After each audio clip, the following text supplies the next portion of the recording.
Is China really behind Nepal? Jai Hind everyone, and you are watching Nation First. Today we'll be discussing about the current India-Nepal conflict, statement by the Nepal government and how the conflict basically started, and India's response to it. So let's get started. Recently, Nepal PM made a statement where you can see pure hatred towards India. Here is an article of the Economic Times. Coronavirus coming from India more lethal than those from China, Italy. Now the question is, why is it happening? India and Nepal has been friendly countries since independence. For that, we'll have to go few days back. Recently, BRO, that is Border Roads Organization of India, have constructed a link road to Kailash Mansarovar, which will help the Indian pilgrims to reach Lipu Lake Pass easily. Here you can see the article of Indian Express. Shorter, comfortable and less costlier road to Kailash Mansarovar inaugurated.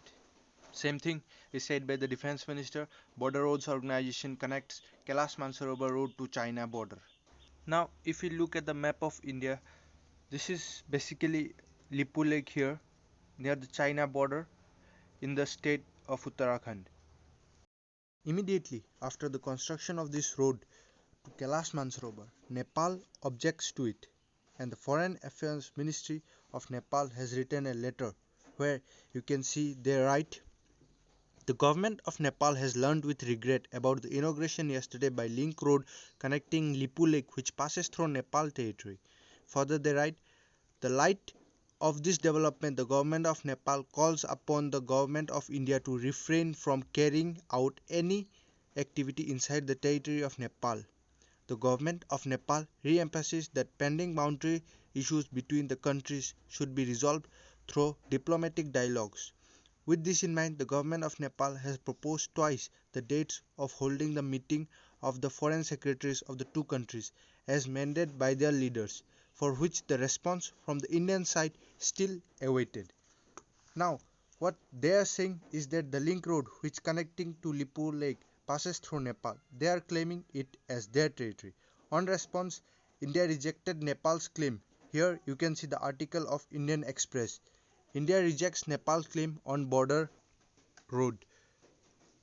The Anurag Kashyap, spokesperson for the Ministry of External Affairs, has also said the recently inaugurated road section to Pithoragarh district in Uttarakhand lies completely within the territory of India. Now, India's stance is very clear. India is saying that we didn't make any new road, just that the road is properly modified, which was already there, so that more numbers of vehicles can move and save time travel. The Nepalese ambassador has already mentioned that the area east to the Kali Nadi belongs to them and the road is built on the west of it. Few days back, the Nepal Prime Minister KP Sharma Oli on his speech said that the Indians are spreading coronavirus in Nepal. Here you can see the article also. Now, the bigger question is, why are all these anti-national statements made by Nepal? Why are the why are they protesting? Why is it that they didn't had any problem from so many years and now they are protesting against it? Now, let me tell you one thing. This is basically due to the influence of Chinese Communist Party that is urging the Nepal Communist Party which is in power. Recently, what happened is that Nepal Communist Party was on the path to deform and their PM KP Sharma Oli was supposed to lose his post because of the internal difference in opinion of Communist Party members. But the Chinese envoy to Nepal calls for unity among ruling party members. Again, these are not just my words. You can see the article of Kathmandu Times. In a series of meetings, Chinese envoy calls for unity among the ruling parties. Here, envoy basically refers to the ambassador of China. So now you can see the involvement of Chinese in Nepal internal politics is that it is very open to them. Now it is pretty much open that since China helped KP Sharma Oli PM's post from collapsing, so he will give those statements which will be asked to give.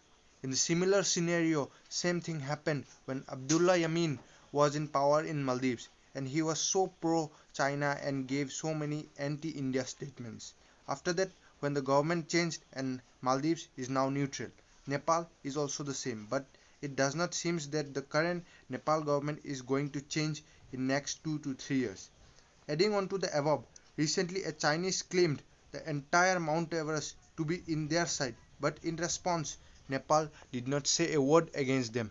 So ultimately, we can see how Nepal is getting diverted from their age-old friend India and getting attached to communists.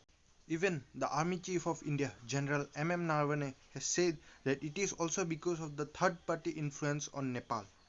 And as far as I am concerned, I don't think there should be any question of this link road because the territory which Nepal is claiming to be theirs, Indian Army post, is already there since 1960. So there is no point in calling it as their territory. Now it will be very important, it will be very interesting to see how India further reacts to it. Lastly, to end, I'll say that there should not be any discrimination and hatred against the Nepalese people who are in India because this is something which is done by the communist government of Nepal, not by their people. People of Nepal will always remain our brothers and sisters. Thank you and Jai Hind.